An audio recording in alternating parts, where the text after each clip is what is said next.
వరంగల్లో రౌడీ గ్యాంగులు రెచ్చిపోతున్నాయి. మద్యం గంజాయి మత్తులో అమాయకులపై దాడులు చేస్తున్నారు.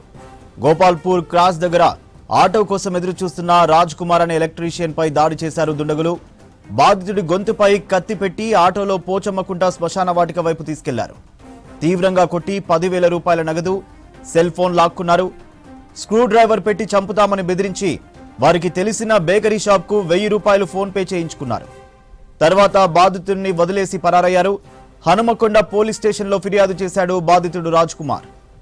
ఆటోకరానికి వెయిట్ చేస్తున్నాగా నా దగ్గరికి ఎవరో ఒక ఆడ ఆమె ఇద్దరు మొగోళ్ళు వచ్చి నన్ను బాగా కొట్టుకుంటా శ్మశాన వాటిక కాడికి తీసుకెళ్ళిన తర్వాత నా కన్ను కాడ కొట్టిల్లు, నా మూతి కాడ కొట్టిల్లు. నా దగ్గర ఉన్న 10,000 రూపాయలు డబ్బులు తీసుకున్నారు. తీసుకున్న తర్వాత అక్కడి నుంచి బేకరీ కాడికి తీసుకెళ్ళి ఆడ 1000 రూపాయలు ఫోన్పే కొట్టించారు. ఫోన్పే కొట్టించిన తర్వాత అక్కడి నుంచి వెళ్ళి నన్ను శరణ్ హాస్పిటల్ కాడ కొబ్బరి బొండా షాప్ కాడ నన్ను వదిలిపెట్టిన తర్వాత మా తమ్మునికి ఫోన్ చేసి నేను మా తమ్ముళ్ళని రమ్మని చెప్పి నేను హాస్పిటల్కి వెళ్ళిన. హాస్పిటల్ నుంచి వెళ్ళి మళ్ళీ నేను వచ్చి పోలీస్ స్టేషన్లో కంప్లైంట్ ఇచ్చాను.